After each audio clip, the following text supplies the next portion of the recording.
Hey guys, it's been a couple weeks. Back in my car with the same swim sweater I had on last time.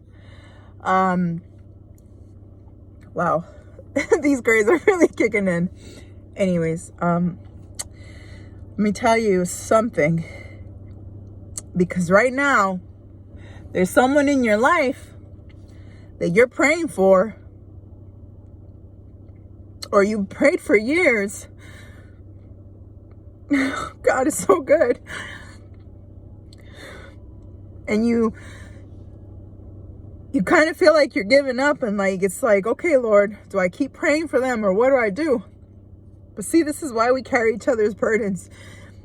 And this is why we pray for others without ceasing. And this is why we have faith in the God who redeems and restores, the God who loves, the God who is working. And I don't care about what rocks you're using or what salt and sage and all this junk that people put in their house. That's created by man.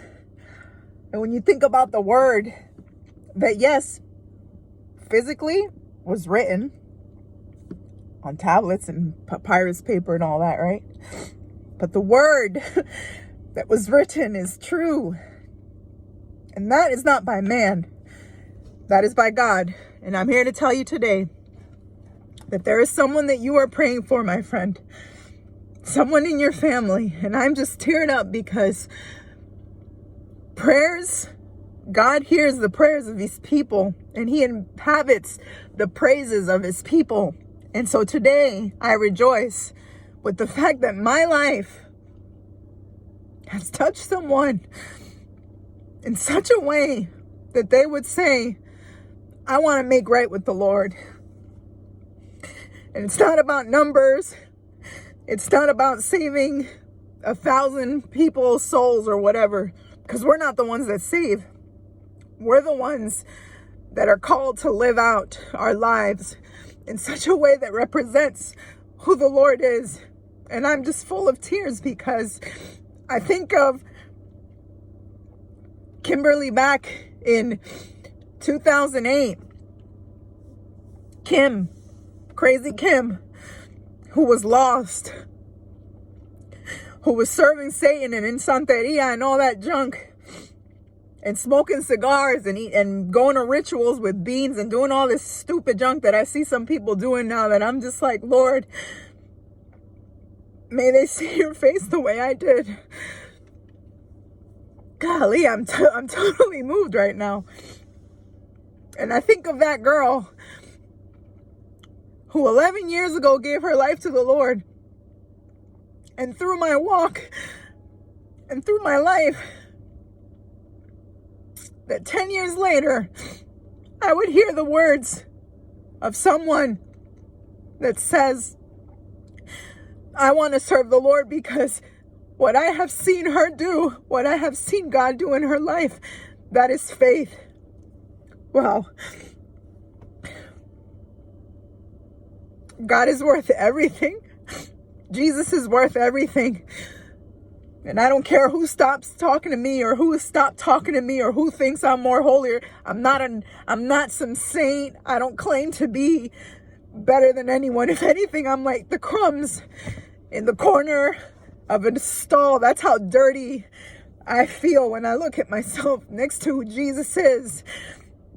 And I'm just so moved because his word transforms.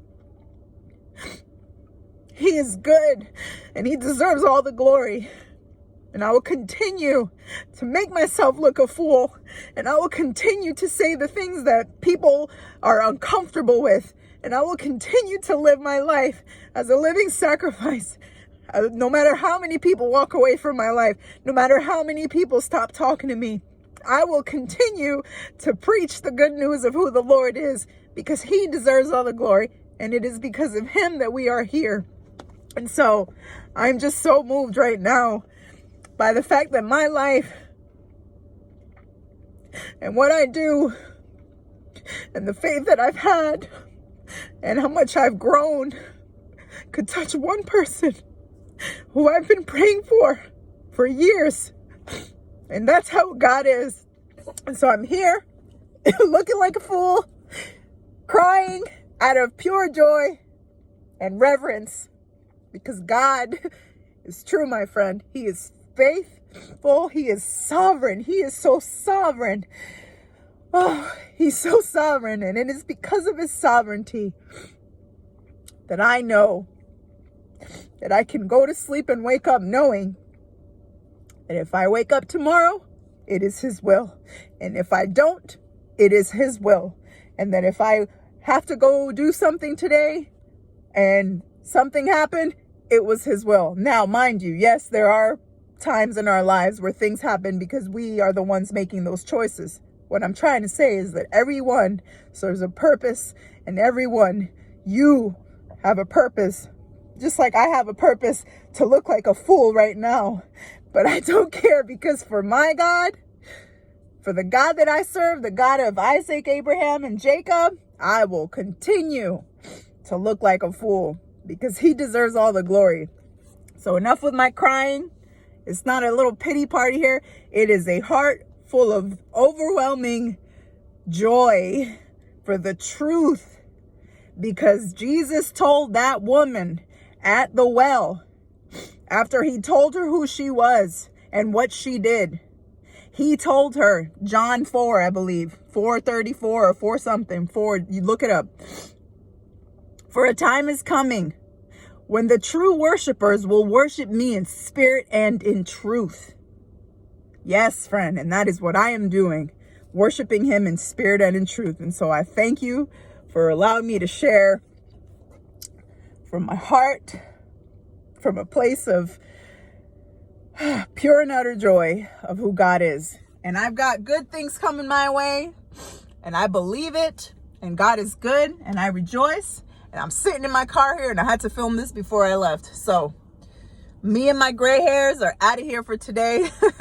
I hope you guys have a good day. Be blessed.